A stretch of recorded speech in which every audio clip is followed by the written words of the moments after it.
வாழ எல்லாம் வல்ல இறையாற்றல் துணை நிற்கட்டும். அனைவருக்கும் அற்புதமான மாலை வணக்கம். பெண்கள் நலம் அப்படிங்கிறதுனால பெண்கள் மட்டும் கலந்துட்டு இருக்கிறீங்களா, ஆண்களும் இருக்கிறீங்களா அப்படிங்கிறது தெரியல. இருந்தாலும் ரொம்ப சந்தோஷம். பெண்களாவது இந்த அந்த ஒரு பங்களிப்பை கொடுத்தா ரொம்ப நல்லதா இருக்கும்னு நினைக்கிறேன். ஏன்னு சொன்னா பெண்களுக்கு தான் முதல்ல தெரியணும் நான் யாருன்னு.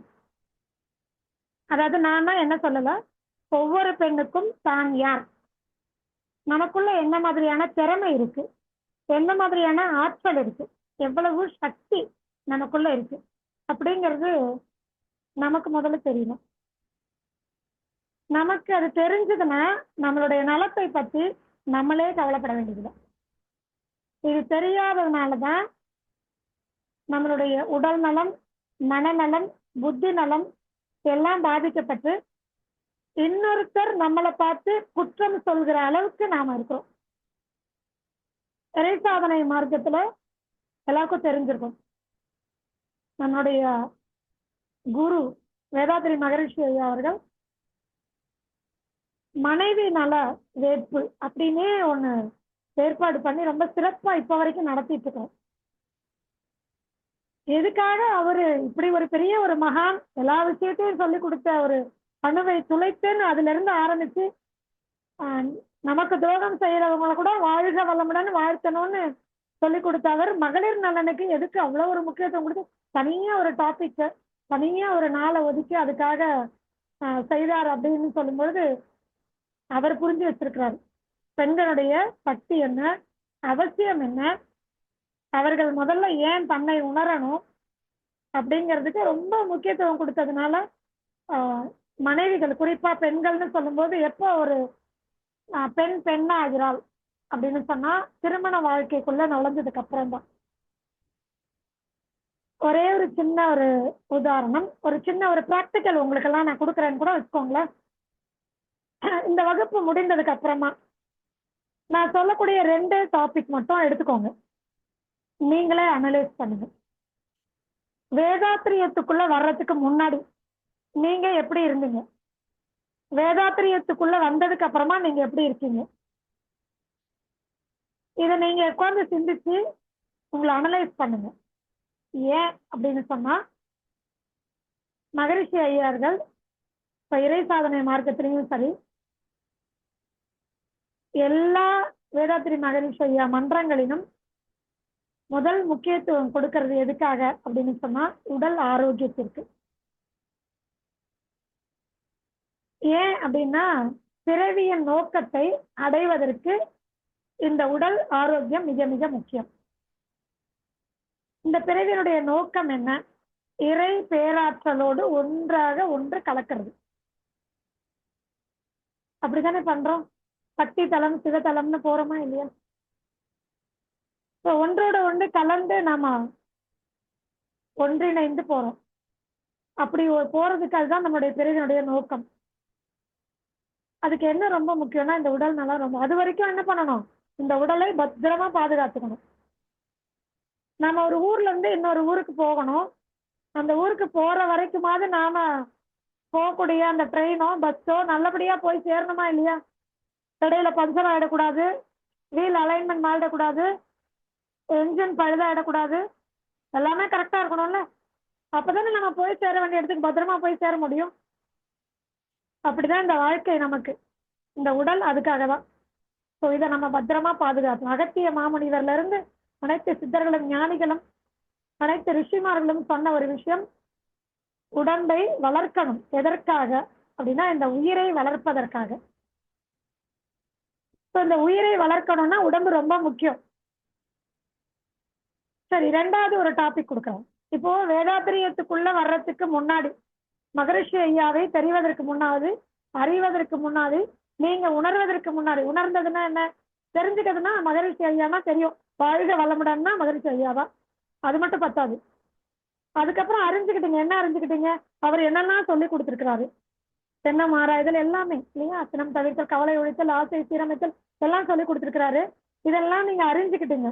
அதுக்கப்புறமா தெளிவடைந்து புரிந்து கொண்டது எப்போ, அதை உண்மையாலும் அந்த மௌனத்துல உட்கார்ந்து நீங்க புரிந்து தெளிந்து தெளிவாயிட்டீங்கல்ல? இப்போ உங்களுக்கு அவரு ஒரு பெரிய ஆத்மார்த்த ஒரு குரு ஆயிட்டாரு உங்களுக்கு. அவரை பல பேர் இன்னைக்கு இருக்கக்கூடிய ஜெனரேஷன் பல பேர் அவரை பார்த்திருக்க வாய்ப்பு இல்ல. ஒரு ஆத்மார்த்தமான ஒரு குருவாக நாம ஏற்றுக்கொண்டோம். அப்படி எத்தனையோ பேர் இருக்காங்க. ஆனாலும் கூட அவர் சொல்லிக் கொடுத்த அந்த அறிவு, அந்த ஞானம் நமக்குள்ள போய் ஒரு வேலை பண்ணுதா இல்லையா?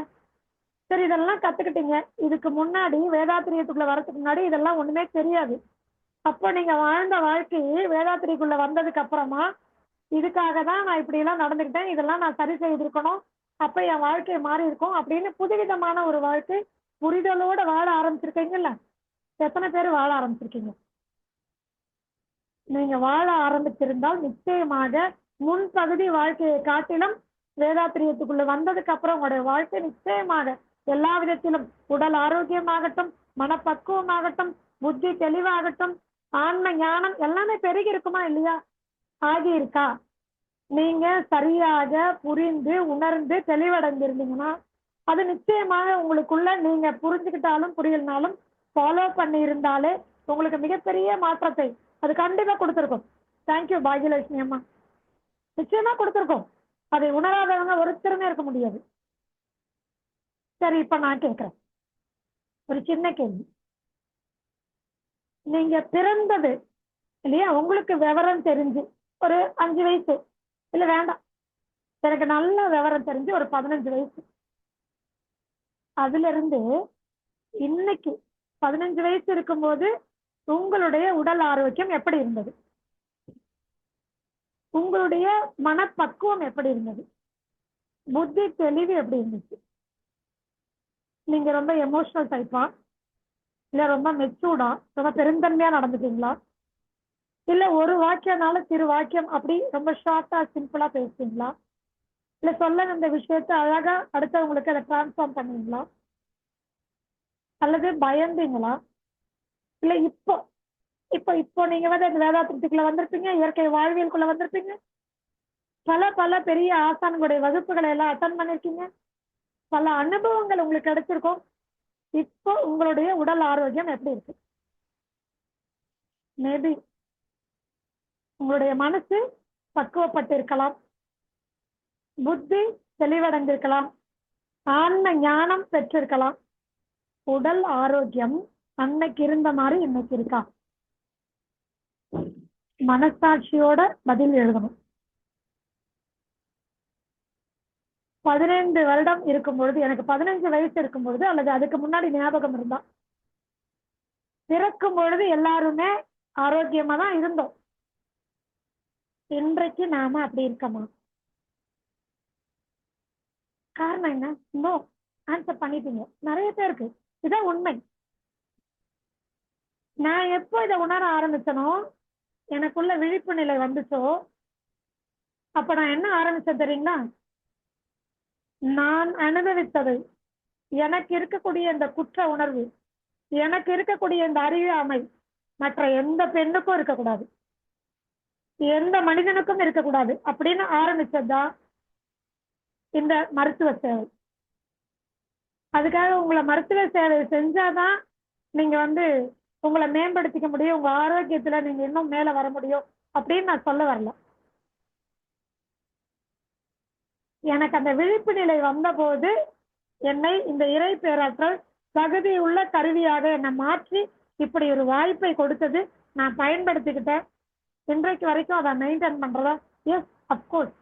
நான் பிறந்த போது இருந்த ஆரோக்கியத்தை காட்டிலும் இன்னைக்கு நான் நல்லாவே ஆரோக்கியமா இருக்கேன். உடல் அளவில், மனதளவில், புத்தி அளவில், ஆன்ம அளவில் நான் ஆரோக்கியமா இருக்கேன். என்னால கான்பிடண்டா சொல்ல முடியும். உங்களால முடியுமா? அதுக்கு என்ன பண்ணணும்? முதல்ல சுயமாக நம்மை நாம் நேசிக்க வேண்டும். எத்தனை பெண்கள் ரெடி? இன்னையிலிருந்து, இந்த வினாடி முதல், இன்று முதல் நல்ல காரியத்தை இன்னைக்கே செய்யணும், இப்பவே செய்யணும், இந்த வினாடியே செய்யணும். உங்களை நீங்கள் நேசிக்க வேண்டும். Love your self. ப்ளீஸ். நான் திரும்பவும் கேட்டுக்கிறேன். என்னடா இவ்வளவு ரெக்வஸ்ட் பண்றாங்க அப்படின்னு நினைக்காதீங்க. எனக்கு அக்கறை இருக்கு. யான் பெற்ற இன்பம் பெருக வையகம். மகரிஷி ஐயாவோட மாணவர்கள், அவருடைய சிஷ்யர்கள், அவரை விட பல மடங்கு நாம சிந்திக்கிறோமோ இல்லையோ செயல்ல இறங்கணும். அவர் செயல்ல இறங்கி நிரூபிச்சுட்டு போயிட்டாரு. குரு வழிகாட்டிட்டு போயிட்டாரு. நான் போன பாதை இதான். முள்ளு கல்லு எல்லாம் இல்லாம உனக்காக நீக்கி அழகா ஒரு பாதை போட்டு கொடுத்துருக்கேன், வா. கை பிடிச்சு கூப்பிட்டு போறார். நான் ரெடி ஆயிட்டேன், தயாராயிட்டேன். நீங்க ரெடியாங்கிறது தான். ப்ளீஸ் ஸ்டார்ட் பண்ணுங்க. உங்களை முதல்ல நீங்க நேசிக்கணும். எவ்வளவு நேசிக்கணும்? யாருமே உங்களை நேசிக்க முடியாத அளவுக்கு நீங்க உங்களை நேசிக்கணும். அப்படின்னா என்ன அர்த்தம்? இப்போ நான் சமைக்கிறேன். இப்ப நைட் எல்லாம் சமைக்க போறீங்களா? சமைக்கிறேன். இல்ல காலையில நீங்க சமைச்சிருப்பீங்க. சிந்திச்சு பாருங்க. சமைக்கும் பொழுது நல்ல ஒரு கணவருக்கு இது பிடிக்கும், மாமியாருக்கு பிடிக்கும், அம்மாவுக்கு பிடிக்கும், மச்சனருக்கு பிடிக்கும், நாத்தனாருக்கு பிடிக்கும், குழந்தைக்கு பிடிக்கும், இந்த குழந்தைக்கு பிடிக்கும், எல்லாம் பார்த்து பார்த்து பார்த்து பண்ணிருப்பீங்க. உப்புக்காரம் இருக்கான்னு செக் பண்ணுவோமா இல்லையா? அப்படி செக் பண்ணுவீங்க. நீங்க எத்தனை மணிக்கு நைட்டு தூங்கியிருப்பீங்க? கணவருக்கு சாப்பாடு போட்டு ஆபீஸ் போயிட்டு வருவாரு, அவருக்கு 10 மணிக்கு சாப்பாடு போடுவீங்க. குழந்தைங்க அதுக்கப்புறம் சாப்பிடுவாங்க அல்லது அவங்க கூட சாப்பிடுவாங்க. மாமனார் மாமியாருக்கு, வீட்டுல இருக்கிறவங்களுக்கு, இல்ல கூட்டு குடும்பம் இல்ல தனி குடும்பம் தானே வச்சுக்கோங்களேன். யாருக்கா இருந்தாலும் மேக்சிமம் இன்னைக்கு பெண்கள் உறங்கக்கூடிய நேரம் எப்போ? 9 மணிக்கு சாப்பிட்டாலும் அடுத்த 2 மணி நேரம் ஆகும். பாத்திரத்தை ஒழிச்சு போட்டு அடுத்த நாள் காலையிலுக்கு என்ன வேணுமோ அதெல்லாம் யோசனை பண்ணி அதுக்கான ப்ரிப்பரேஷன்லாம் பண்ணிட்டு நீட்டா கிச்சன்லாம் தொடச்சி வச்சுட்டு அவங்க சாப்பிட்டு மிச்சம் மீதி இருக்கிறது எல்லாத்தையும் வழிச்சு கொட்டி வயிற்றுக்குள்ள போட்டு எப்படி குப்பை தொட்டியில போட வேண்டியது எல்லாத்தையும் வயிற்றுக்குள்ள போட்டு அதையெல்லாம் கழுவி ஒழிச்சு எடுத்து வச்சுட்டு ப்ரிப்பேர்டா அடுத்த நாள் காலையில விடியறதுக்கு முன்னாடி இவங்க விடியறதுக்கு தேவையான எல்லாத்தையும் ரெடி பண்ணிடுவாங்க. உண்டா இல்லையா? அடுத்த நாள் காலையில எழுந்துட்டீங்க. எத்தனை மணிக்கு எழுந்துட்டீங்க? நைட்டு தூங்குறது 11 மணி. காலையில ஆபீஸ்க்கு ஹஸ்பண்ட் 7 மணிக்கோ 8 மணிக்கே போனோம். நீங்க எத்தனை மணிக்கு எழுந்துட்டீங்க? குறைஞ்சது 4 மணிக்கு இல்ல 5 மணிக்கு எழுந்துட்டீங்களா? சரி, எத்தனை மணிக்கு தூங்குனீங்க? 11 மணிக்கு. இன்னைக்கு நடைமுறை வாழ்க்கையை சொல்றேன், நான் எக்ஸாஜரேட் பண்ணவே இல்லை.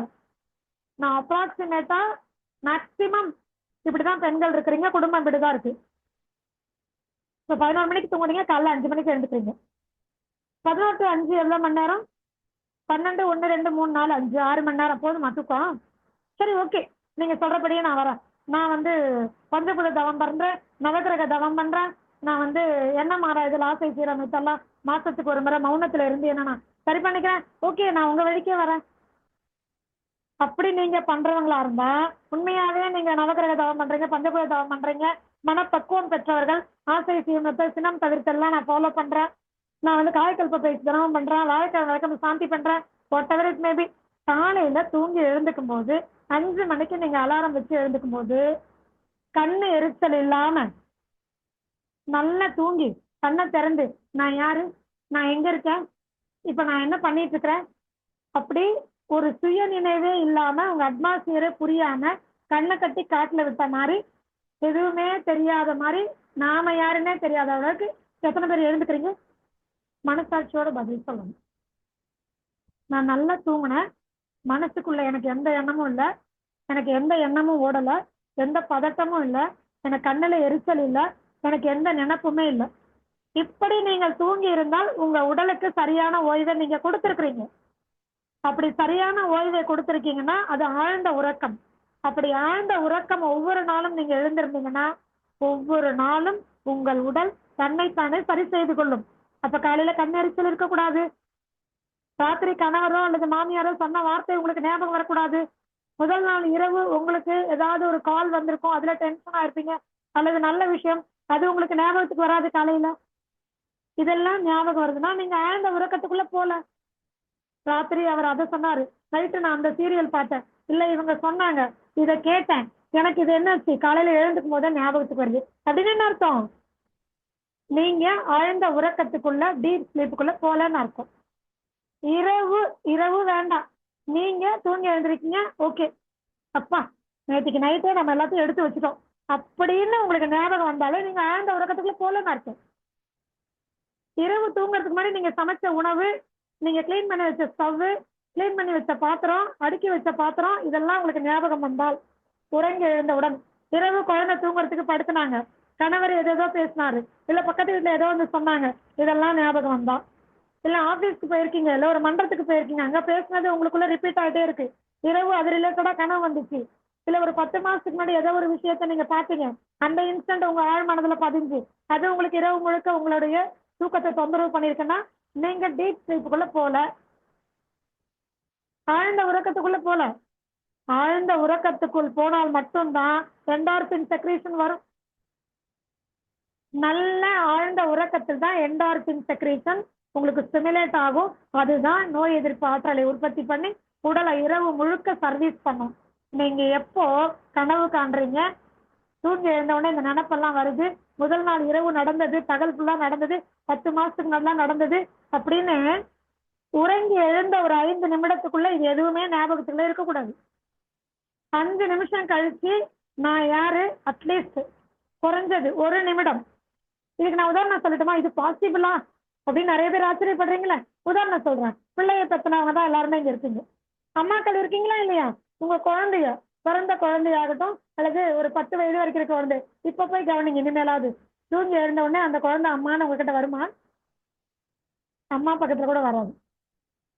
கொஞ்ச நேரம் யோசிக்க, நான் யாரு, நான் எங்க இருக்கேன், அப்படியே மந்தமா அரைக்குறையா கண்ணு முடிச்சு அப்படி பார்க்கும். அதுக்கப்புறம் ஒரு 2 செகண்ட்ஸ்க்கு அப்புறம் தான் நல்லா கண்ணு திறந்து அம்மாவை பார்க்கும். உடனே சிரிக்காது. அம்மா சிரிச்சா அப்படி பார்க்கும். அப்படி பார்த்தா அந்த குழந்தை ஆழ்ந்த உறக்கத்துக்குள்ள போயிருக்குன்னு அர்த்தம். பெரும்பாலும் நல்ல சூழலில் இருக்கக்கூடிய பிறந்து வளர்ந்த குழந்தைகள் 99% குழந்தைகள் ராத்திரி என்ன கலாச்சாரம் நடந்திருந்தாலும், அம்மா அப்பா அடிச்சு புரண்டுட்டு இருந்தாலும், மாமனார் மாமியார் சண்டை போட்டிருந்தாலும், குழந்தை முன்னாடி இங்க பெரிய போராட்டமே நடந்திருந்தாலும் 99% குழந்தைகள் இறை ஆற்றலோடு கனெக்டட். அதனால இறை ஆற்றல் என்ன பண்ணோம்னா, அப்பப்போ குழந்தையோட கனெக்டடா இருக்கும்பொழுது என்ன பண்ணும், இது எல்லாத்தையும் மறக்க வச்சு, இல்ல தங்கம் நீ என் புள்ள அப்படின்னு என்ன பண்ணும், உங்களை அழகா பாதுகாத்து வச்சுக்கும். அந்த குழந்தைக்கு எதுவுமே ஞாபகம் வராது. தூங்கி எழுந்த உடனே குழந்தை மந்தமா இருக்கும். சரி, இப்படி சொல்லியும் புரியலையா? இப்பவும் பல தாய்மார்கள் சொல்வீங்க, என் குழந்தை இப்பதான் தூங்கி எழுந்திருக்கா, கொஞ்ச நேரம் ஆகும். யாராவது புதுசா வந்தாங்க கெஸ்ட், இப்ப நம்மளே ஒரு வீட்டுக்கு போனோம், குழந்தை வந்து ஆய்த்தாங்க அப்படின்னு சொன்னா நம்மளை பார்த்த உடனே அப்படி பார்க்கும். ஒண்ணுமே புரியாது. அம்மாவே வளர்ந்து ஏதாவது கிடுப்புல வச்சுட்டு வந்திருப்பாங்க. அப்ப அவங்க சொல்லுவாங்க, கொஞ்ச நேரம் ஆகும், தூங்கி எழுந்திருக்கா. அப்படின்னா என்ன அர்த்தம்? அந்த குழந்தை அனைத்தையும் மறந்து நிம்மதியா தூங்கி எழுந்திருக்கிறாங்க. அதனாலதான் குழந்தை பருவத்தில் குழந்தைகள் ஆரோக்கியமாக இருக்கிறார்கள். ஆழ்ந்த உறக்கத்தில் போன குழந்தைகள். இப்ப நாம எப்படி மாறணும்? ஆழ்ந்த உறக்கத்துக்குள்ள போகணும். அதுக்கு என்ன பண்ணணும்? நேரத்துல சாப்பிடணும், நேரத்துல தூங்கணும். புருஷன்கார் வருவாருன்னு 10 வரைக்கும் வெயிட் பண்ணக்கூடாது. 10 மணிக்கு வந்தாருன்னா டைனிங் டேபிள்ல சாப்பாடு வச்சிருக்கேங்க அப்படின்னு முடிஞ்சா ஒரு வாய்ஸ் மெசேஜ், இல்லையா ரொம்ப லவ்வபிள் ஹஸ்பண்டா ஃபோன் பண்ணி, மாமா சாப்பாடுலாம் டிஃபன் எல்லாம் அடுக்கி வச்சிருக்கிறேன், சாவி எல்லாம் வெளியில வச்சிருக்கிறேன், கூட்டிட்டு நான் தூங்குறேன், நீங்க திறந்து கை கால் அலமிட்டு ட்ரெஸ் எல்லாம் மாத்திட்டு வந்து டைனிங் டேபிள் இருக்க சாப்பாடுலாம் போட்டு சாப்பிட்டு கழுவி வச்சுட்டு படுத்துக்கோங்க சொல்லணும். ஏன்னா லவ்வபிள் ஹஸ்பண்ட்னா நாம முதல்ல லவ் பண்ணணும். சரிங்களா? அவர் லவ்வபிள் ஹஸ்பண்டாம நீங்க சொல்லவே வேண்டாம், அவர் செய்வார். புரியுதுங்களா? ஆனா நாம என்ன பண்ணணும்? அதுக்கு முதல்ல நாம லவ் பண்ணணும். நாம இதை முதல்ல செய்ய தயாராகணும். எத்தனை பேர் தயாரா இருக்கீங்க? ஐயோ, இப்படி செய்யறதா? வீட்டுக்கார் வரும்போது டைனிங் டேபிள்ல சாப்பாடு இருக்கோ இல்லையோ, கதவை திறந்து விடுறதுக்கு நான் இருக்கணும், ஷூ கழட்டி விட நான் இருக்கணும், என்ன குளிச்சுட்டு வந்தாருன்னா டவல் எடுத்து கொடுக்க நான் இருக்கணும், டேபிள்ல வந்து உட்கார்ந்தாருன்னா வட்டல் எடுத்து வச்சு தண்ணி எடுத்து கொடுத்து கை கழுவ நான் தயாரா இருக்கணும். இப்படி சொல்ற எத்தனை தர்ம பத்தினிகள் இருக்கீங்க? இப்படித்தானே வாழ்க்கை ஓடிட்டு இருக்கு. நீங்க எல்லாம் உங்களை லவ் பண்ணவே இல்லை. அப்ப நீங்க உங்களை லவ் பண்ணலன்னா உங்களை சுத்தி இருக்கிறவங்க மேல நீங்க லவ் பண்றீங்கன்னு சொல்றது இது என்னன்னு சொல்றது? உங்களை நீங்க முதல்ல லவ் பண்ணுங்க. அப்போதான் அன்புனா என்ன. நான் சொல்றது அன்பு, பாசம் இல்லை, பற்றுதலோடு வரக்கூடியது. என் கணவர், என் மனைவி, என் குழந்தை, என் தகப்பனார், என் தந்தை அல்லது என் அம்மா அப்படின்னு சொன்னா அது பாசம், அது பற்று, அது அன்பு கிடையாது. என் வீட்டு குழந்தையும், பக்கத்து வீட்டு குழந்தையும், எழுத்து வீட்டு குழந்தையும், எதிராளி குழந்தையும், போராளி குழந்தையும், எல்லா குழந்தையும், என் மொழி பேசுற குழந்தை, இன்னொருத்தர் குழந்தை, எல்லா குழந்தை மேலும் அன்பு செலுத்தினோம். அதுக்கு பேர் அன்பு. பாரபட்சம் இல்லாத அக்கறை. எல்லா ஜீவராசி மேலையும் வரணும். டேபிள் மேல வரணும், ஃபேன் மேல வரணும். ஜீவராசி மட்டும் இல்ல, எல்லா பொருள் மேலையும் வரும். அதுக்கு பேர் அன்பு. அப்படி வந்தா அது அன்பு. இப்படி ஒரு அன்பு வேண்டாம், அட்லீஸ்ட் பாசம். உங்க மேல உங்களுக்கு அக்கறை இருக்கா? இருந்துச்சுன்னா இப்படி உட்காந்துக்கிட்டு மிச்ச மீதி எல்லாத்தையும் எடுத்து கொண்டு போய் டஸ்ட்பின்ல கொட்டணும்ல, இல்ல நாய்க்கு போடணும்ல? போட மாட்டோம். எத்தனை பேர் இருக்கீங்க? சிரிச்சுக்கோங்க, எனக்கு வீடியோல தெரிய மாட்டேங்க, சிரிச்சுக்கோங்க. எத்தனை பேர் இருக்கீங்க? கஷ்டப்பட்டு ஹஸ்பண்ட் சம்பாதிக்கிறாரு, நான் கஷ்டப்பட்டு எவ்வளவு சகிப்புத்தன்மையோட வேலைக்கு போய் நான் சம்பாதிச்சுட்டு வரேன். அந்த காசை கொடுத்து ஆர்கானிக் ஷாப்பா பார்த்து 100 ரூபா இருக்கு 200 ரூபா கொடுத்து வாங்கிட்டு வரேன். இதை கொண்டு போய் வீணா போகுது, என்ன கொண்டு போய் நான் கொண்டு போய் குப்பத்தொட்டில எப்படி கொட்டுறது? உங்க வயிறு என்ன டஸ்ட்னா? அதையும் விடுறது இல்ல. ஆனா தண்ணி ஊத்தி வச்சா அடுத்த நாள் பழைய சோறு, அது அதை விட நல்லது. அதையாவது சாப்பிடுறீங்களா? மாட்டீங்க. என்ன பண்றது? எல்லாத்தையும் ராத்திரியே தொடச்சி வச்சு மொத்தமா மிச்சம் மீதி யாரெல்லாம் சாப்பிட்டு மீதி வச்சிருக்காங்களோ அதையெல்லாம் சாப்பிட்டுட்டு அப்புறம் கழுவி ஊத்திட்டு நைட்டு 11 மணிக்கு தூங்குறது. காலையில 5 மணிக்கு கண்ணை முடிச்சிட்டு எந்திரிக்கும் போதே தலையை வலிக்கும். ஓ, நைட்டே நான் மறந்துட்டேன். பச்சைப்பயிறு ஊற வைக்கணும்னு நினைச்சேன், மறந்துட்டேன். அச்சோ, பருப்பு ஊற வைக்கணும்னு நினைச்சேன், மறந்துட்டேன். அடடா, நைட்டே அரிசி மாவு வாங்கி வைக்கணும்னு நினைச்சு மறந்துட்டேன். இப்படித்தானே எல்லாரும் எந்திரிக்கிறீங்க. கண்ணை எரியுது, காலை வைக்க முடியல. ஏன் தான் இப்படி எரியுதோ? நான் தான் 11 மணிக்கு தூங்கினேன். உடம்பையும் திட்டுவீங்க. நான் நைட்டே சொன்னேன் நேரத்துல தூங்க, யாராவது தூங்க விடுறீங்களா அப்படின்னு வீட்டுக்காரங்கன்னா திட்டுறது. காலையில எழுந்திருக்கும் போது யார் ஒருத்தர் இப்படி பீஸ்ஃபுல்லா இல்லாம இப்படிப்பட்ட கலர்ந்த ஒரு டென்ஷன், எரிச்சல், கோபம், இயலாமை, என்ன தன்மேலே ஒரு ஒரு சுய ஒரு காழ்ப்புணர்ச்சி. எனக்கு இதுதான் ஞாபகமே வரமாட்டேங்குது, எனக்கு யாராவது ஞாபகப்படுத்திருக்கலாம்ல. தன்மேலே கோபம் வரும். எல்லாரும் எப்படி லைஃப்பை சமாளிக்கிறாங்க, எனக்கு ஏன் இந்த புத்தி வரமாட்டேங்குது அப்படின்னு தன்மேல கோபம். ஸோ தன் மேல கோபம், சுத்தி இருக்கிறவங்க மேல கோபம், வெறுப்பு, எரிச்சல், இதோட நீங்க கண் முடிச்சீங்கன்னா வாழ்க்கை விளங்கிடும். அப்படித்தானே விளங்கிட்டு இருக்குது இப்போ எல்லாருக்கும். அப்புறம் பழியெல்லாம் தூக்கி சுத்தி இருக்கிறவங்க மேல போடுறது, சமுதாயத்து மேல போடுறது. என் மாமியார் அதை பேசினாங்க, எங்க அம்மா இதை பேசினாங்க, எங்க வீட்டுக்காரர் இதை பேசினாரு. நாம என்ன பண்ணோம்? நாம செய்ய வேண்டிய முதல் கடமை, திரும்ப திரும்ப நான் சொல்றேன், ஆழமா சொல்றேன், இந்த ஒரு விஷயத்த நீங்க பழகிட்டீங்கன்னா நீங்க நல்லா இருக்க முடியும். உங்க குடும்பம் நல்லா இருக்கும், உங்க சுத்தி இருக்கிறவங்க நல்லா இருப்பாங்க, உங்க சமுதாயம் நல்லா இருக்கும். மிகப்பெரிய மாற்றத்தை கொண்டு வர முடியும். என்ன பண்ணணும்? செல்ஃப் லவ், சுய அன்பு. உங்களை நீங்கள் நேசிக்கணும். நீங்க எப்படி இருக்கிறீங்களோ அப்படி நேசிக்கணும். நான் அழகா இல்லை, நான் கருப்பா இருக்கேன், இப்ப நான்லாம் வருத்தப்படணும்னா எவ்வளவு வருத்தப்படணும்? யோசனை பண்ணி பாருங்க. நான் அழகா இல்லை, பாக்குறவங்களுக்கு அப்படித்தானே இருக்கும். ஆனா காக்கைக்கும் தன் குஞ்சு பொன் குஞ்சு. எனக்கு நான் அழகு, எனக்கு நான் அழகு. நான் இப்படி முடி வெட்டினா எனக்கு அழகு, நான் இப்படி சுடிதார் போட்டா எனக்கு அழகு, நான் கருப்பா இருந்தா எனக்கு அழகு. எனக்கு கிடைச்சதை நான் ரசிக்கிறேன். கடவுள் அதாவது எப்படி ரசிக்கணும்னா, இரவு தூங்கும்போது வானத்தை அண்ணாந்து பார்த்துட்டு ரசிக்கணும். எப்படி ரசிக்கணும்? என்ன அப்படியே ஒரு பிம்பமா பார்க்கணும். நமக்கு கண்ணு முன்னாடி கண்ணு தெரியாத எத்தனை பேர் போறாங்க. வாய் பேச முடியாம வாழ்க்கையை எவ்வளவு பெரிய ஸ்ட்ரகிள் அனுபவிக்கிறாங்க. கண்ணு தெரியாம அந்த இடத்த சரியா கண்டுபிடிச்சு பிடிச்சு காயம் பட்டு அதை தெரிஞ்சுக்கிட்டு எப்படி வாழறாங்க. குழந்தையே இல்லாம எத்தனை பேர் பிச்சை எடுத்துட்டு இருக்கிறாங்க கடவுள் முன்னாடி.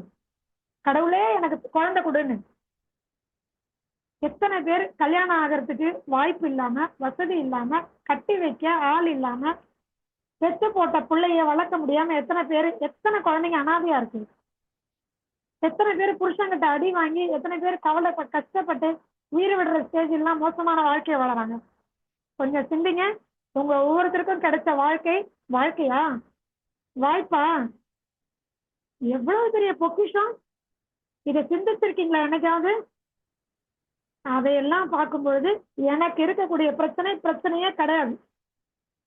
அதை முதல்ல முடிவுக்கு வரணும், அதை உணரணும். நான் சொன்னேன்னு நம்பாதீங்க. இன்னைக்கு நைட்டு போய் படுத்து தூங்கி உங்களை மொட்டை மாடியில படுக்க சொல்றேன். உங்க வீட்டு பெட்ரூம்ல உங்க பெட்ல படுத்துக்கிட்டு நீங்க சிந்திங்க. கடவுள் என்ன ஒவ்வொரு நாளும் எவ்வளவு தாங்குறாரு. இறையாற்றல் எனக்குள்ள எவ்வளவு அற்புதத்தை கொடுத்துருக்கு. எவ்வளவு நல்ல கண்ணு, காது, ஊனமில்லாத ஒரு உடல், எவ்வளவு பெரிய பாக்கியம். அற்புதமா புரிஞ்சுக்கிற ஹஸ்பண்ட், இல்ல புரிஞ்சுக்கிறாரோ இல்லையோ நம்மளை தொந்தரவு பண்ணாத ஹஸ்பண்ட் எவ்வளவு பெரிய கொடுப்பன. எத்தனை பேருக்கு தெரியும்? கட்டாயப்படுத்தாத ஹஸ்பண்ட். எப்படியோ உன் வேலையை நீ பாரு, என் வேலையை நான் பாக்குறேன். பொக்கிஷம் இல்லையா? எத்தனை குழந்தை ஊரு நாட்டுல குழந்தைங்கள்லாம் பிரியுது. என் குழந்தை எவ்வளவு அற்புதமான குழந்தை. சொல் பேச்சு கேட்காம பெத்தவங்க பேரை கெடுக்கிறதுக்கு எத்தனை குழந்தைங்க இருக்கு. நமக்கு இழந்த கிடைச்ச குழந்தை அற்புதமான குழந்தை. இறைவனுடைய படைப்பு இல்லையா இது? நீங்க நினைச்சீங்களா? நீங்க கேட்டீங்களா? எனக்கு இப்படி கண்ணு காது மூக்கோட குறை இல்லாம ஒரு குழந்தை பிறக்கணும். யாராவது பார்த்து பார்த்து நீங்க வயிற்றுக்குள்ள பேசி பேசி அந்த குழந்தைய உருவாக்குனீங்களா? இல்ல இல்ல, இறையாற்றல் கொடுத்துருக்கு. அப்போ கிடைச்சதுக்கெல்லாம் முதல்ல நன்றி சொல்லுங்க, அதை காப்பாத்திக்கோங்க. உங்க உடம்பா அவ்வளவு ஆரோக்கியமா ஜிஹெச் வாசலுக்கு போங்க. ஜிஹெச் வார்டுக்குள்ள போங்க, எத்தனை பேரு கை உடைஞ்சு, கால் உடைஞ்சு, கல்லீரல் போய், கிட்னி போய், கை கால் உடைஞ்சு அவஸ்தை நரக வேதனை அனுபவிக்கிறாங்க. எத்தனை பேர் பாக்குறீங்க? நமக்கெல்லாம் என்ன குறைச்சல்? தயவுசெய்து சொல்லாதுங்க எனக்கு அது முடியல இது முடியல, சொல்லவே கூடாது. இறைவன் கொடுத்ததுக்கு முதல்ல நன்றி சொல்லுங்க. தாங்குறாருமா இறையாற்றல் நம்மள, பிரபஞ்சம் தாங்கிட்டு இருக்கு. என்ன வேணும் உங்களுக்கு? முதல்ல நம்மள தகுதி உள்ளவனா நம்ம மாத்திக்கணும். இறைவனே இறங்கி வரணும்னா அதுக்கு நாம தகுதி உள்ளவர்களாக மாறணும். உங்களுக்கு ஆரோக்கியம் உள்ளவர்கள் நீங்க ஆகணும் அப்படின்னு நினைச்சீங்கன்னா, பிறந்த போது நீங்க எப்படி ஆரோக்கியத்தோட இருந்தீங்களோ அதை நிச்சயமா மீட்டெடுக்க முடியும். எந்த காலத்திலும் எந்த சூழலும். அது எப்படி முடியும்? முடியும். ஏன்? இப்ப உங்களுக்கு என்ன கொடுத்திருக்காரு? வேதாத்திரியம் கொடுத்திருக்காரு, திரையாற்றல் கொடுத்திருக்கா இல்லையா? மகரிஷி ஐயா கொடுத்திருக்கு. எண்ணம் ஆராய்தல்னா என்ன, ஆசை சீரமைத்தல்னா என்ன, சினம் தவிர்த்தல்னா என்ன, கவலை ஒழித்தல்னா என்ன, மௌனம் ஏன் இருக்கணும், அதனுடைய பலன் என்ன, பஞ்சபூதம் அவன் செய்யறதுனால இந்த பஞ்சபூதம் உங்களுக்கு எப்படி உதவி செய்யும், அதை எப்படி பயன்படுத்தி இந்த உடலை, பஞ்சபூத உடலை எப்படி பேணி பாதுகாக்கணும் சொல்லி கொடுத்திருக்கிறாரா இல்லையா? அன்றைக்கு இருந்ததை விட, பிறந்த போது இருந்த ஆரோக்கியத்தை விட இன்றைக்கு இப்ப சொல்லுங்க, வேதாத்திரியத்தை கற்றுக்கொண்ட நாங்கள், உணர்ந்த நாங்கள், புரிந்து கொண்ட நாங்கள், தெளிந்த நாங்கள் ஆரோக்கியமாக இருக்க வேண்டும். எத்தனை பேர் ஸ்டெப் எடுத்திருக்கீங்க? இனிமே எடுக்க போறீங்க. நான் எடுத்ததை பத்தி பேசவே, இனிமே எடுக்க போறீங்க. ஏன்னா எல்லாருமே ஒரு விஷயம் ஒத்துக்கிட்டீங்க, பிறந்த போது இருந்த ஆரோக்கியம் எனக்கு இன்னைக்கு இல்லை. காரணம் என்ன? சொன்ன விஷயத்தை நான் இன்னும் தெளிவடைஞ்சு அதை ஃபாலோ பண்ணல. ஸ்டார்ட் ஃப்ரம் டுடே, நவ், இப்பல இருந்து ஆரம்பிக்கணும்.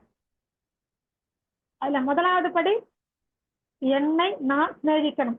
நான் என்ன பண்ணணும்? சிநேகிக்கணும். நான் என்ன முதல்ல அன்பு செலுத்தணும். என் மேல என்ன நான் நேசிக்கணும். என் மீது நான் அக்கறை செலுத்த வேண்டும். எது எனக்கு வேண்டாமோ அது வேண்டாம். எது எனக்கு வேண்டாமோ அது வேண்டாம். எது எனக்கு கெடுதல் செய்யக்கூடியதோ, எந்த உறவு என்னுடைய மனதை பாதிக்கக்கூடியதோ, எந்த சூழல் என்னை மிகவும் மோசமான நிலைக்கு கொண்டு போகுமோ, எந்த ஒரு இடம் என்னை இதை விட மோசமா என் ஆரோக்கியத்தை பாழ்படுத்தமோ, இன்னைக்கே நிறுத்துங்க. இன்னைக்கு எந்த நிமிஷமே நிறுத்திடுங்க. எப்ப பார்த்தாலும் நம்ம எனர்ஜிய நம்மளை பேச வச்சு, நம்மளை கோவப்படுத்தி, நம்மளை சீண்டி பார்த்து, நம்மளை அழ வச்சு, நம்மளை பலவீனப்படுத்தி, நான் யாருங்கிறதையே உணர முடியாத அளவுக்கு ஒரு சூழலை ஒரு சில உறவினர்கள் கொடுக்குறாங்கன்னா அங்கிருந்து விலகி இருக்கணும். அழகா நம்மளுடைய முன்னோர்கள், நம்மளுடைய பாட்டன்மார்கள், ஞானிகளுக்கும் மேல அவங்க சொன்ன ஒரு வார்த்தை, துஷ்டரை கண்டால் தூர விலகணும். கத்துக்கிட்டு இருக்கோம், நமக்கும் தெரியும், ஆனா வாழ்க்கையில பயன்படுத்தல. தயவு செய்து இதையெல்லாம் இனிமே வாழ்க்கையில பயன்படுத்துங்க. முத்தான வார்த்தைகள் அதெல்லாம், அனுபவசாலிகள் சொன்ன வார்த்தைகள்.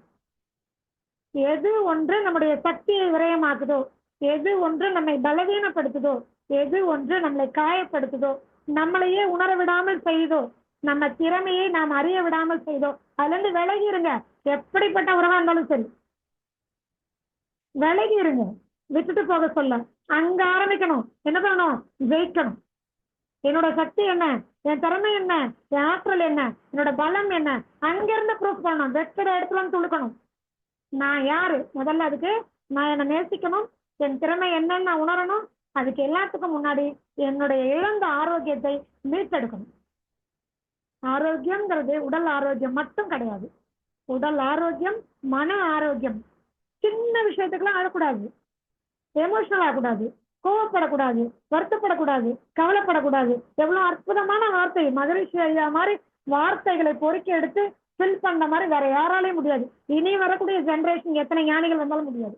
எண்ணத்தை ஆராய்ச்சி செய்யணும், கவலையை ஒழிக்கணும், சினத்தை தவிர்க்கணும், ஆசையை சீரமைக்கணும். எத்தனை பேர் ஃபாலோ பண்ணிருக்கீங்க? நான் உணர்ந்திருக்கேன், வாழ்ந்துட்டு இருக்கிறேன் ஒவ்வொரு வினாடியும். அதனாலதான் இந்த நிலைமைக்கு வர முடிஞ்சது. அததான் எல்லாருக்கும் சொல்றேன் நான். எத்தனையோ உங்களுக்கு குருமார்கள், ஆசான்கள் வந்திருக்கலாம். இந்த நாளை நீங்க சரியா ஃபாலோ பண்ணிட்டீங்கன்னா, அவர் சொன்ன அகத்தாய்வு மட்டும் நீங்கள் சரியா ஃபாலோ பண்ணா சைக்காலஜியே படிக்க வேண்டாம். அவ்வளவுதான் வாழ்க்கை இந்த நாளுக்குள்ள முடிஞ்சது. உங்க மனதை பக்குவப்படுத்துவதற்கு இந்த 4 போதுமானது. அவ்வளவுதான். ஆராய்ச்சி பண்ணணும், உங்களை நீங்க ஆராய்ச்சி பண்ணணும். இந்த மனதை மட்டும் சரி செய்து விட்டால் அதுதாங்க சட்டை, அதுதான் கோட்டு, அதுதான் ஷீல்டு, பாதுகாப்பு கவசம். ஏன்னா இந்த உடல் அப்படின்னு சொல்லக்கூடியது கண்ணுக்கு தெரியக்கூடிய ஸ்தூல உடல். இதற்கு மேல இருக்கக்கூடிய சூக்ஷ்ம உடல், அது பிராணமய கோஷம். அதுக்கு மேல இருக்கக்கூடியது மனோமய கோஷம், தெரியும்ல. அதுக்கப்புறம் இருக்கக்கூடியது இன்டலெக்சுவல் பாடி, மென்டல் பாடி, புத்தி உடல். அதுக்கப்புறமா இருக்கக்கூடியது நம்மளுடைய பிளிஸ் பாடி, ஆனந்தமய கோஷம். ஸோ உங்களுடைய மனோமய கோஷத்தை தாண்டி தான் உங்க உடலை ஒருத்தரால பாதிப்புக்கு உள்ளாக்க முடியும். அப்போ இன்னைக்கு உங்களுடைய உடல் பாதிச்சிருக்குன்னா முதல்ல பாதிக்கப்பட்டது யாரு? உங்க மனசு. அப்ப நீங்க சரி செய்ய வேண்டியது முதல்ல எதை? மனதை சரி செய்யணும், மனப்பக்குவத்தை ஏற்படுத்திக்கணும். வீட்டுக்காரர் சொல்லிட்டாரு, மாமியார் சொல்லிட்டாங்க, நாட்டார் சொல்லிட்டாங்க, பக்கத்து வீட்டுக்காரர் சொல்லிட்டாங்க, எழுத்து வீட்டுக்காரர் சொல்லிட்டாங்க, சரி சொல்லிட்டாங்க. நமக்கு பக்குவம் இருந்தால் சொன்னதுக்கெல்லாம் என்ன சொல்லுவோம்? திரும்பி பதில் சொல்லிட்டு வருவோம். இல்லைன்னா காரியத்துல கண்ணா இருந்து ஜெயிச்சு காமிச்சு வந்திருப்போம். சரி பரவாயில்ல, இது வரைக்கும் முடியல, இனிமே பண்ணுங்க. மனப்பக்குவத்தை முதல்ல, குறிப்பா பெண்கள். ஏன்னு சொன்னா, நான் இதையும் இந்த டாபிக் இப்ப எடுத்தேன்னா, நிறைய சமுதாயத்திலேயே என்ன பண்ணிட்டாங்கன்னா, பெண்ணுக்கு மனோபலம் இல்லை. ரீசெண்டா என்னுடைய மகனுடைய புத்தகத்துல நான் அதை படித்தேன். அதை நான் திருப்பி அவங்ககிட்ட நான் சொன்னேன். அப்படி இல்லை, கிடையாது. என்ன சொன்னீங்கன்னா, அந்த புத்தகத்துல emotionally women are very weak more than the husband, that is man அப்படின்னு போட்டிருந்தாங்க. எனக்கு அப்படியே பிச்சுக்கிட்டு வந்துச்சு. அது எப்படி இப்படி ஒரு தவறான ஒரு செய்தி புத்தகத்துல எப்படி இவங்க கொடுக்கலாம்? இந்த ஒரு செய்தி ஒரு ஆண்மகன் படிக்கும் பொழுது அதே தானே பதியும். இதேதான் இத்தனை வருஷமா நம்ம ஊர் நாடுகள்ல பெண்ணுங்கிறத பலவீனமானவ, எமோஷனலி ரொம்ப வீக் கிடையவே கிடையாது. எமோஷனலி வீக்கா இருந்தா ஒரு ஆண்மகன் கூட பெண்ணின் மூலமாக பிறந்திருக்கவே முடியாது. உடம்பால அவ பலவீனம், மனதால அவ பலவீனம், புத்தி அளவில் ஒரு பெண் பலவீனம்னு சொன்னா இன்னைக்கு ஒரு ஆண்மகன் கூட பிறந்திருக்க முடியாது. ஏன் இன்னொரு பெண்ணே பிறந்திருக்க முடியாது? ஏன்னா பிரசவ காலத்தில் அவ்வளவு உடல் வலிமையும் மன வலிமையும் இல்லாம பிரசவத்தை எதிர்கொள்ளவே முடியாது. இதை ஒத்துக்கிறீங்களா இல்லையா? இது ஒண்ணு போதும். அட பிள்ளையாவது மயிராது, தூக்கி போடுங்க, கட் பண்ணி வெளியில போடுங்க, எனக்கு ஒண்ணும் வேண்டாம் அப்படின்னு ஒரு பெண்ணாவது சொல்லியிருக்கான்? ஒரு பெண்ணாவது காமிங்க பார்க்கலாம். உலகத்திலே கிடையாது. அந்த விதத்தில் ஒவ்வொரு பெண்ணும் அட்லீஸ்ட் நான் ஒரு பிள்ளைய பெற்றெடுத்திருக்கேன், அப்ப எனக்கு உடல் பலம் இருந்திருக்கு, இப்படி ஒரு வலியையோ அவ்வளவு இன்னொரு இப்படி ஒரு மனோபலமோ உடல் பலமோ இல்லாம ஒரு பெண்ணால ஒரு குழந்தையை பெற்றெடுக்கவே முடியாது. எவ்வளவு வெறுப்பு விருப்பு குடும்பத்துல இருந்தாலும், குழந்தையே வேண்டாமா, கல்யாணமே வேண்டாம்னாலும், புருஷனையே பிடிக்கல நான் டைவர்ஸே பண்ணிடுவேன் அப்படின்னு 10 மாதம் நிறைய மாத கர்ப்பிணி சொன்னா கூட, என்னால இந்த வலி தாங்க முடியாது, அறுத்து தூக்கி போடுங்க, பிள்ளையும் வேண்டாம், எனக்கு இன்னொரு பிள்ளை, எனக்கு இப்படி ஒரு வேதனையும் வேண்டாம் அப்படின்னு யாராவது ஒரு பெண்ணு சொல்லியிருக்கா? வேண்டா வெறுப்பா இருந்தாலும் அதே உடல் பலத்தோட அதே மனபலத்தோட பெற்று எடுத்த பெண்கள் தான் உண்டு. அப்ப அப்படி எப்படி அப்புறம் பெண் ஒரு பலவீனமானவள், ரொம்ப வீக்கானவ, எமோஷனலி வீக் கிடையவே கிடையாது. வாய்ப்பு குறைவு, அவசியம் இல்லை. பெண்களுக்கு செய்ய வேண்டிய விஷயம் நிறைய இருக்கு. 100 கிலோ நெல்லு மூட்டையை தூக்க வேண்டிய அவசியம் பெண்ணுக்கு கிடையாது.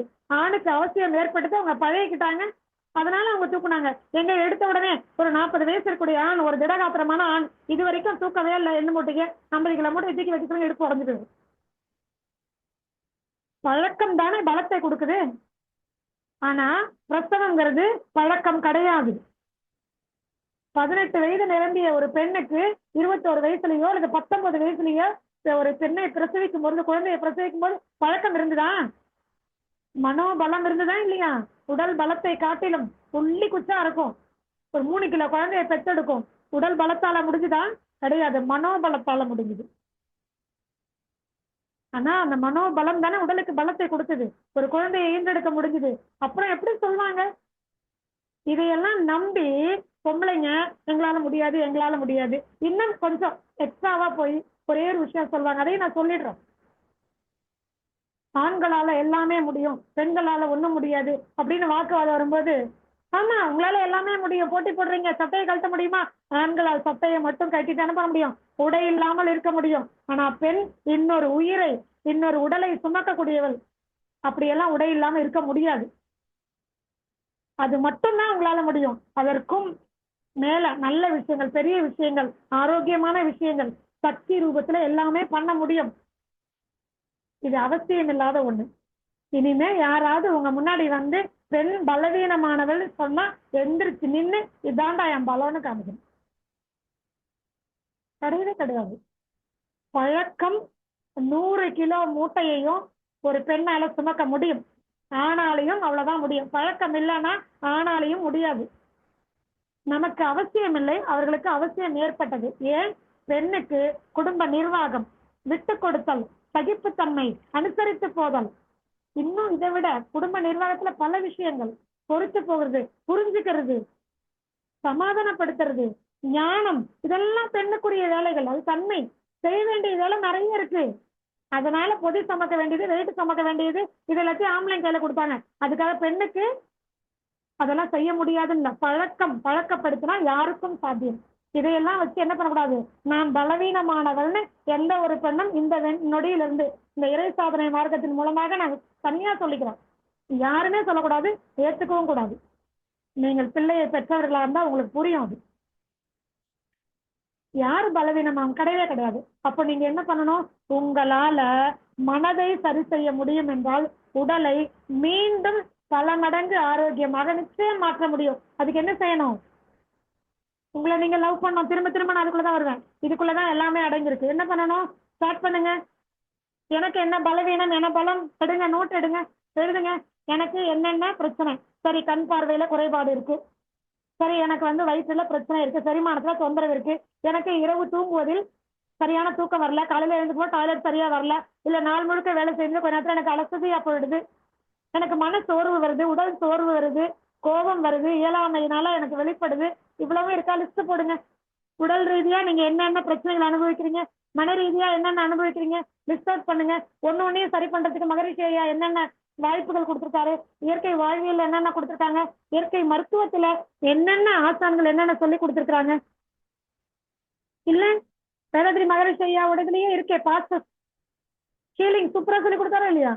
வாழ்க வளமுடன் சொல்லுங்க, பஞ்சபூத தியானம் பண்ணுங்க, காயக்கல்ப பயிற்சி பண்ணுங்க. ருட்டீனா இந்த பயிற்சிகள் பண்ண பண்ண 3வது மாதத்திலேயே நீங்க என்ன பண்ணலாம்? மற்றவர்களுக்கு நீங்க ஹீலிங் கொடுக்க முடியும், பாஸ்டிங் கொடுக்க முடியும். வாழ்க வளமுடன் நீங்க உங்களை நிறைக்கும் பொழுது நிரம்பி வழியக்கூடிய அந்த சக்தியை மற்றவர்களுக்கு நீங்க பயன்படுத்த முடியும். இறையாற்றல், குருவருள் அவ்வளவு உங்களுக்கு துணை புரியும். குருவருள் நிச்சயமா துணை புரியும். சோ நீங்க செய்ய ஆரம்பிச்சா போதும். கருவியாக உங்களை மாற்றிக்கொண்டால் போதும். எப்படி கருவியா மாத்திக்கணும்? இதெல்லாம் சரி பண்ணுங்க. உடற்பயிற்சி செய்யணும், காயக்கல்பம் பண்ணணும், தவ பயிற்சிகள் மேற்கொள்ளணும். அவ்வளவுதான். வேற என்ன செய்யணும்? செஞ்சீங்கன்னா நீங்க எதிர்பார்த்ததை விட ஆரோக்கியம், மனப்பக்குவம், புத்தி தெளிவு, ஆன்ம பலம் நிச்சயமா கிடைக்கும். ஆரம்பிக்கணும். வைராக்கியம் வேணும். அதுதான் யோகாவுல ஸ்ரத்தைன்னு சொல்லுவாங்க. வைராக்கியம் அப்படின்னா என்னன்னா, இன்றிலிருந்து ஆரம்பிச்சு 90 நாட்களுக்குள்ள என் உடம்ப நான் ரிவர்ஸ் டு ஹெல்த், இன்னைக்கு இருக்கக்கூடிய இந்த பிரச்சனைகள் எதுவுமே இல்லாம சுத்தமா ஆரோக்கியமா 90 நாட்கள்ல நான் இந்த பயிற்சிகள்லாம் செய்து நான் என்னை ஆரோக்கியப்படுத்திக்க போறேன் அப்படின்னு முடிவெடுத்தா எவ்வளவு பெரிய இடைஞ்சல் வந்தாலும் தூக்கி போட்டு முன்னேறி போயிட்டே இருக்கணும். முன்னேறி போயிட்டே இருக்கணும். வரும், இடைஞ்சல் வரும். ஏன்னா சஞ்சீத கர்மம், பிரார்த்த கர்மம் சும்மா விடாது. அப்படிலாம் நம்மளெல்லாம் முன்னேறி எல்லாம் போக விடாது. ஆனா அதை பத்திலாம் கவலைப்படாதீங்க. வைராக்கியம்னு ஒரு ஆயுதத்தை பயன்படுத்தி நிச்சயமாக என்னால முடியும் பொழுது உங்களால முடியும். அப்படி வேண்டாம். மகரிஷி ஐயாவால முடிஞ்சதில்ல, அவருடைய அடுத்த சீடர்களால முடிஞ்சதில்ல, எங்களை போன்றவர்களால முடியுதில்ல, அப்ப எல்லாராலையும் முடியும். நாங்க ஸ்ரத்தையோட அதை ஃபாலோ பண்ணா எங்களால முடியுது. நீங்க பண்ணா அது உங்களால முடியும். வைராக்கியம் வேணும். 4 நாள் செய்யறது, 5வது நாள் சரி இன்னைக்கு ஒரு நாள் விட்டா பரவாயில்ல, முடிஞ்சு கவம் கவம் அவ்வளவுதான். அதுக்கு அடுத்த நாள் பிரபஞ்சம், அதுக்கேற்ற சூழல் எப்படி இன்னொரு நாள் பார்த்துக்கலாம். நாளை என்பது இல்லை, போஸ்ட்பாண்டிங் கூடாது. அதற்கு பெயர் தான் என்னது? ஸ்ரத்தை, வைராக்கியம். இது இல்லாம உங்களால ஒரு காரியத்தையும் முழுசா முடிக்க முடியாது. சமையல் கட்டுக்கு போறீங்க, சமைக்கிறதுக்கு ரெடி பண்ணிடுறீங்க, தாளிச்சுட்டீங்க, குழம்பெல்லாம் போட்டீங்க, போதும் போது நாளைக்கு பார்த்துக்கலாம் அப்படின்னு விட்டு வந்தா சாம்பார் என்ன ஆகும்? 2 விசில் வந்துச்சு சாப்பாடு, இன்னும் ஒரு விசில் வரணும், போதும் போதும் நாளைக்கு பார்த்துக்கலாம்னா என்ன ஆகும்? சோறும் வேகாது, வயிற்றுலையும் பசி அதிகமாயிடும். வீட்டுல என்ன நடக்கும்? இதெல்லாம் கரெக்டா பண்ற நாம நம்ம உடம்புக்கு ஒரு எக்ஸசைஸ், ஒரு உடற்பயிற்சி, ஒரு யோகாசன பயிற்சி, ஒரு காயக்கல்ப பயிற்சி, ஒரு தவ பயிற்சி, ஒரு மூச்சு பயிற்சி, அது செய்யும் போது மட்டும் ஏங்க இப்படி வர மாட்டேங்குது? அதெல்லாம் முடியாது. இன்னைக்கு நான் செஞ்சு முடிச்சுதான் சோறாக்குவேன். நீங்க சொல்லி பாருங்க. என்னுடைய குருநாதர் சொல்வாரு, இன்னைக்கு காலையில சாப்பாட்டுல நான் கை வைக்கிறதுக்கு முன்னாடி நான் யோகா பயிற்சி செய்யணும், அப்படி இல்லைன்னா அன்னைக்கு சாப்பாடை நான் தியாகம் பண்ணிடணும். அதுக்கு பேர் தான் வைராக்கியம். இப்படித்தான் குருகுல கல்வி இருக்கும். ஒரு குருவுக்கு அவருடைய துணியை துவைச்சு போட்டிருந்தனா மட்டும் அன்னைக்கு அவருக்கு முன் வரிசையில அவருக்கு முன்னாடி உட்கார்ந்து நீ பாடம் கவனிக்கலாம். இல்லைன்னா பின் வரிசையில கேட்கவே கேட்காது. அப்பெல்லாம் மைக் கிடையாது. என்ன கேட்கும்? ஒண்ணுமே கேட்காது. அதுக்கு முன்னாடி லைன்ல இருக்கவங்ககிட்ட கேட்டுக்கணும் என்ன சொன்னாரு குருநாதர்னு. அவன் காதுல கொஞ்சமா கேட்டிருக்கும். அவன் என்ன பண்ணா அதுக்கு முன்னாடி இருக்கவங்ககிட்ட கேட்பான். இப்படியே கேட்டுட்டே வரும்போது முன்னாடி வரிசையில இருக்கிறவனுக்கு, நீங்க கேள்விப்பட்டிருக்கீங்களா, கருப்பு கருப்பா காக்கா காக்காவா இந்த உதாரணம் சொல்லுவாங்க. கருப்பு கருப்பா வாந்தி எடுத்தாங்கிறது கடைசியில போய் என்ன ஆயிடும்? காக்கா காக்காவா வாந்தி எடுத்தாலும் அவன் காதுல போகும். நாம் நேரடியாக நம் குருநாதர் சொல்வதை காதில் வாங்கி இருந்தால் அது நமக்கு சரியான ஒரு விளக்கத்தோட நமக்குள்ள போயிருக்கோம், நம்ம ஃபாலோ பண்ண முடியும். அப்ப நாம என்ன பண்ணணும்? ஸ்ரத்தையோட, வைராக்கியத்தோட எல்லா விஷயங்களையும் கையாளணும். என்ன நடந்தாலும் சரி, இன்றைக்கு நான் இந்த விஷயத்தை நான் இன்னைக்கு வீட்டை விட்டு காலடி வெளியில வைக்கிறதுக்கு முன்னாடி இன்னைக்கு நான் யோகாசன பயிற்சி, மூச்சு பயிற்சி, காயகல்ப பயிற்சி, தவ பயிற்சி இதை செஞ்சு முடிச்சுட்டு தான் நான் வீட்டை விட்டு வெளில போவேன். இரவு வீட்டுக்கு வந்து நான் பெட்ல தூங்குறதுக்கு முன்னாடி இந்தந்த பயிற்சிகளை செய்யணும், அல்லது இவ்வளவு நேரத்தில் நான் சாப்பிடணும், இவ்வளவு நேரத்துல நான் சாப்பிட்டு முடிச்சு தூங்க ரெடியா இருக்கணும், இவ்வளவு நேரத்துல நான் தூங்கி இருக்கணும், அல்லது காலையில் நான் இவ்வளவு நேரத்துக்குள்ள எழுந்துக்கணும். நமக்கு யாருமே கேட்க மாட்டாங்க. ஆனா நமக்கு கடவுள் கொடுத்த மிகப்பெரிய கடமை, கொடுத்த இந்த பொம்மைய பத்திரமா பாத்துக்கணும் தான். இந்த கதையை நான் சொல்லியிருப்பேன்னு நினைக்கிறேன். இருந்தாலும் ஒரு முறை இந்த இடத்துல நான் சொல்லி இதோட நான் முடிச்சுக்கிறேன். நமக்கெல்லாம் 6 அறிவு இருக்கு. நம்ம குழந்தை ஒரு 50 ரூபாய்க்கு, ஒரு 5 வயசு இருக்கும்போது நம்ம குழந்தை ஒரு 50 ரூபாய்க்கு ஒரு பொம்மை, எளிமையா இருக்கிறதுக்காக சொல்றேன், 5 வயசு குழந்தை 50 ரூபாயில ஒரு பொம்மைய ரோட்ல நடந்து போகும்போது கேக்குது. அம்மாவா நாம என்ன பண்றோம்? சரிங்க பரவாயில்ல குழந்தை கேட்கறான்னு வாங்கி கொடுக்குறோம்.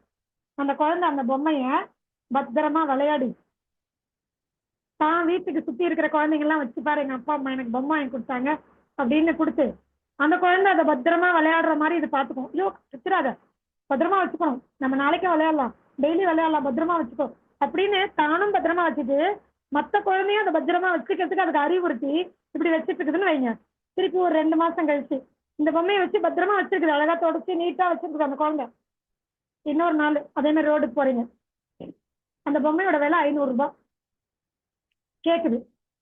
நீங்க வசதி இருந்தாலும் இல்லைனாலும் 2 விஷயத்த யோசிப்பீங்க. ஒண்ணு, நம்ம கையில காசு இருக்கான்னு. 2வது என்ன யோசிப்பீங்க? 50 ரூபாய் பொம்மைய குழந்தை அழகா வச்சிருச்சு. அப்ப என்ன பண்ணணும்? 500 ரூபாய் பொம்மைய ஒர்த்து என்ன பண்ணலாம்? காசு போனாலும் பரவாயில்ல, குழந்தை பத்திரமா தானும் வச்சுட்டு மத்த குழந்தையும் விளையாடுறதுக்கு அலோவ் பண்ணி அந்த குழந்தையும் அதை பிச்சிராம அதுக்கு ஒரு அறிவுரையை சொல்லி பத்திரப்படுத்தி வச்சிருக்கால, அதுக்காக வாங்கி தருவாங்க. நமக்கு எவ்வளவு அறிவு? 6 அறிவு. நம்மளை படைச்ச இறையாற்றல் பிரபஞ்சம் நம்ம மேல எவ்வளவு அக்கறை இருக்கும். நம்ம கையில என்ன கொடுத்தது? 2 கண்ணு, காது, மூக்கு, கல்லீரல். பிறக்கும் போது நாம எவ்வளவு ஆரோக்கியமா இருந்தோம். இப்ப என்ன பண்ணிட்டோம்? இதுக்கு பாருங்க, பிரபஞ்ச சக்தியை படைச்சு நிலம், நீர், நெருப்பு, காற்று, ஆகாயம், மழை பெய்யுது, நிலத்துல எது போட்டாலும் விளையுது இல்லையா? தண்ணி கிடைக்குது, காத்து கிடைக்குது, ஆகாய சக்தி கிடைக்குது, நல்ல சூரிய வெப்பம் கிடைக்குது. நாம வாழறதுக்கான சூழலையும் கொடுத்து, அதாவது காப்பாத்திக்கிறதுக்கான சூழல், நல்ல உடம்பு, அதை காப்பாத்துறதுக்கான சூழல், அப்புறம் நல்ல அம்மா அப்பா, அப்புறம் எல்லாத்துக்கும் மேல மனசு, புத்தி, நல்ல ஒரு ஆன்மா, இவ்வளவையும் கொடுத்துச்சா இல்லையா? மனசாட்சியோட சிந்திக்கணும். காப்பாத்திக்கிட்டோமா? என்ன பண்ணோம்? அறியாமைனால சரி போனா போட்டோம். இப்ப அறிவு வந்துருச்சுல்ல, காப்பாத்திட்டோமா? காப்பாத்திக்கணுமா வேண்டாமா? இதுக்கு மேல இதுதான் உங்களுக்கு ஹோம்ஒர்க். பண்ணுங்க. அடுத்த மாதம் நான் வகுப்புக்கு வரும்போது முடிந்த வரைக்கும் தவறா எடுத்துக்காதீங்க.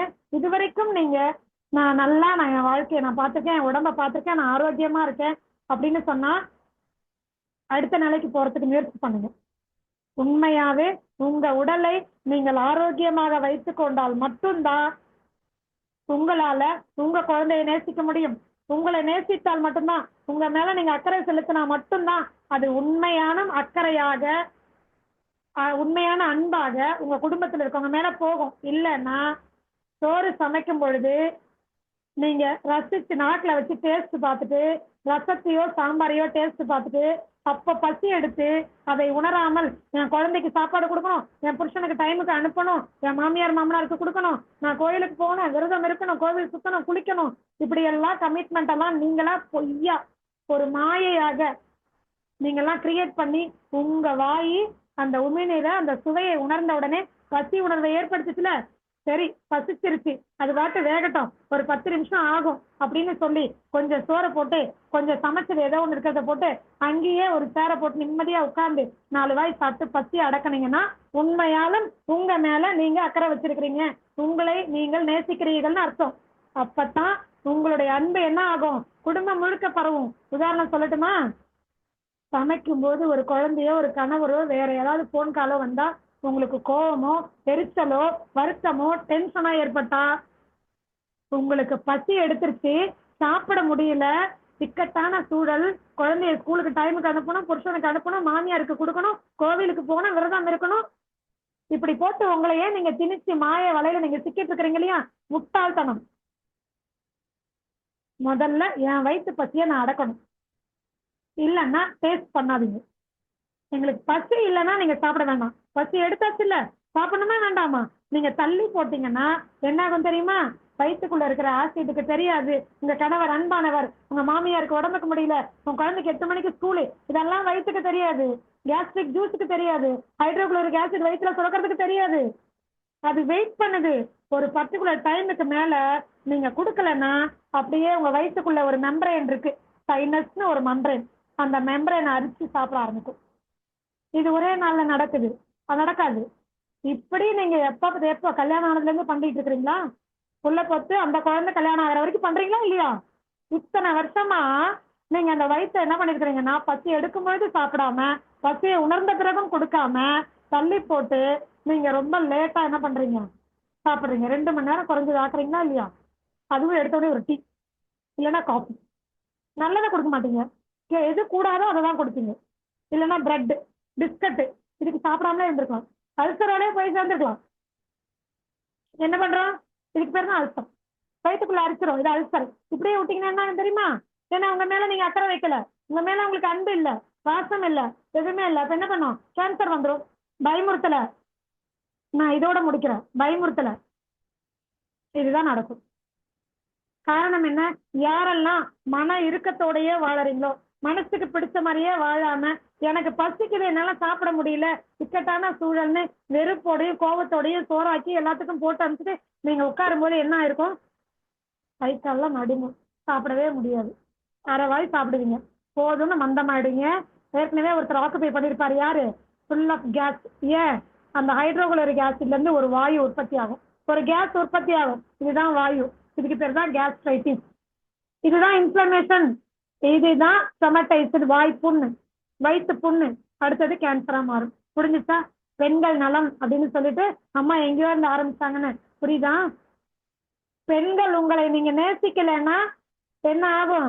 உங்களுக்கு கேன்சர் வர்றது மட்டும் இல்ல, உங்க புருஷனோ உங்க பிள்ளைகளோ நடுத்தருவில் நிற்பாங்க.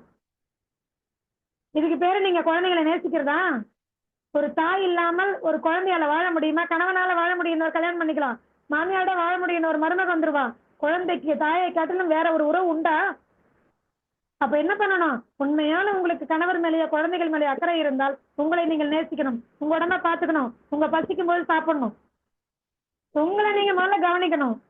யாரு யோகா பண்ணா என்ன, யாரு காயக்கல்பம் பண்ணா என்ன, யாரு தவம் பண்ணா என்ன சொல்லலாம் கூடாது. நீங்க செய்யறத வச்சு, நீங்க ஆரோக்கியமா இருக்கிறத வச்சு, நீங்க மன தெளிவோட புத்தி தெளிவோட இருக்கிறத வச்சு, நீங்க எந்த சூழலையும் தைரியமா இருக்கிறத வச்சு, நீ என்ன பண்ற, நானும் கத்துக்கிறேன் அப்படின்னு கேட்கணும். உன்ன மாதிரி நானும் வாழணும்னு கேட்கணும். உன்ன மாதிரி நான் ஆரோக்கியமா இருக்கணும் வழி சொல்லுன்னு சொல்லணும். இல்லைன்னா நீங்க செய்யறதையே டெய்லி தெரியாமலே ஃபாலோ பண்ணணும். சொல்லி புரிய வைக்க கூடாது. நீங்க செய்து உங்களை பின்பற்ற வைக்கணும். இதுதான் பெண்ணினுடைய சக்தி. அதை முதல்ல உணருங்க. புரியுதா? இனி தொடர்ந்து அடுத்த மாதமும் இதே டாபிக் தான் பேச போறோம். விடுறதா இல்ல. தவறா எடுத்துக்காதீங்க. ஏன்னா இன்றைக்கு பெண் சமுதாயம் தான் யாரு, தன்னுடைய சக்தி என்ன, ஆற்றல் என்னன்னு தெரியாம நோய்வாய்ப்பட்டு வர்றத உண்மையாவே என்னால சகிச்சுக்க முடியல. உண்மையாவே சகிச்சுக்க என்னுடைய கடமை இது.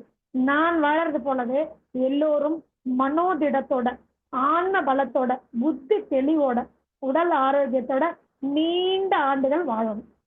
மகரிஷி ஐயாவுடைய வாக்கை எல்லார்கிட்டையும் பரப்பி கொண்டு போய் இந்த ஆரோக்கியத்தை எல்லாரும் பின்பற்றணும். வழிமுறைகள் நிறைய சொல்லி கொடுத்துருக்காரு. இப்படி ஒரு குருவை நம்ம இந்த காலத்துல, கலிகாலத்துல இப்படி ஒரு குருவை நம்ம இனி நம்ம அடையவே முடியாது. ஸோ ப்ளீஸ், திரும்பியும் சொல்றேன், பெண்கள் உங்களை நேசிக்க தொடங்குங்கள். இந்த ஒரு விஷயத்த பண்ண ஆரம்பிச்சீங்கன்னா மற்றதெல்லாம் தானா வெளிப்பட்டுரும். நீங்க யாருன்னு உங்களுக்கு தெரிய வரும். உங்களுடைய திறமை வெளிப்படும். உங்களுக்கான வாய்ப்புகள் பிரபஞ்சம் காத்துட்டு இருக்குது கொடுக்கறதுக்கு. உங்களை தேடிக்கிட்டு இருக்கு. நீங்க புதஞ்சிட்டு இருக்கிறீங்க. வெளியில வாங்க. சரிங்களா? நமக்கான சமுதாயத்தை நாம் உருவாக்கும். முதல்ல நாம ஆரோக்கியமா இருக்கும், நம் குடும்பத்தை ஆரோக்கியமாக காப்போம், சமுதாயத்தை நல்ல ஒரு ஆரோக்கியமான சமுதாயம் நிச்சயமாக மாற்ற முடியும். பெண் நினைத்தால் எதையும் செய்ய முடியும். புரியுதுங்களா? அதுக்கு ரொம்ப முக்கியம், நாம ஒவ்வொருத்தரும் நம்ம கடமையை உணர்ந்து கடவுள் கொடுத்த பொக்கிஷமான இந்த உடம்பை தினம் தினம் உணர்ந்து அதுல நன்றி சொல்லி சொல்லி என்ன பண்ணணும், நம்ம உடம்ப நினைச்சு நினைச்சு நினைச்சு கடவுளே எனக்கு இப்படி ஒரு உடம்பு, இப்படி ஒரு வாழ்க்கையை கொடுத்துருக்கேன், அதுக்காக நன்றி சொல்லி இதை பாதுகாக்கணும். நன்றி வார்த்தையால சொல்லக்கூடாது, பத்திரமா பார்த்துக்கணும். அதுவே கடவுளுக்கு சொல்ற நன்றியாக இருக்கும். அப்புறம் 50 ரூபாய் பொம்மைக்கு 500 ரூபாய் பொம்மை இல்ல, கடவுள் அதே மாதிரிதான். கேட்கவே வேண்டாம். 500 ரூபாய் பொம்மை நீங்க கேட்கவே வேண்டாம். கடவுள் எல்லாருக்கும் தாய், இறை பேராற்றல் படைத்தவர். நீங்க கேட்காமலே உங்களுக்கு என்ன வேணுமோ தகுதி அறிந்து சரியான வாய்ப்பு எனக்கு கொடுத்ததை போல, இந்த பிரபஞ்சம் எனக்கு கொடுத்ததை போல, இறையாற்றல் என்னை தேர்ந்தெடுத்ததை போல உங்கள் அனைவரையும் தேர்ந்தெடுத்து அழகா நல்ல ஒரு வாய்ப்பு கொடுத்து சமுதாயத்துக்கு உங்களோட ஆற்றலை வெளிப்படுத்தும், திறமையை வெளிப்படுத்தும். புரியுதுங்களா? ஸோ நன்றிக்கு நான் மிக மிக நன்றி கடன் பட்டிருக்கேன். நம்ம இறை சாதனை மார்க்கம் இன்றைக்கு இந்த தலைப்பு கொடுத்து நினைச்சேன். கடைசி நிமிஷம் வரைக்கும் எனக்கு டாபிக்கே வரலையே, போட்டாங்களா இன்னைக்கு உண்டா இல்லை டேட் மாத்திருக்காங்களான்னு தெரியலன்னு கடைசி நேரத்தில் சிவஸ்ரீ அம்மா தொடர்பு கொண்டாங்க. ரொம்ப சந்தோஷம். ஒவ்வொரு வகுப்பையும் நான் பார்த்துட்டு இருக்கிறேன். ரொம்ப அற்புதமான வகுப்புகள், நல்ல ஆசனங்களை வச்சு மக்களுக்கு நல்ல கருத்துக்களை கொண்டு போய் கொடுத்துட்டு இருக்கிறாங்க. எனக்கும் சிறிய ஒரு வாய்ப்பை அளித்த இந்த இறை சாதனை மார்க்கத்துக்கு என் மனமார்ந்த நன்றிகளையும், வேதாதிரி மகரிஷி ஐயாவை இன்று நினைத்து அவரை மிக மனப்பூர்வமாக என்னுடைய ஆன்ம குருவை நினைத்து நான் பெருமிதத்தோடு உங்களிடமிருந்து விடைபெறுகிறேன். நன்றி, வணக்கம்.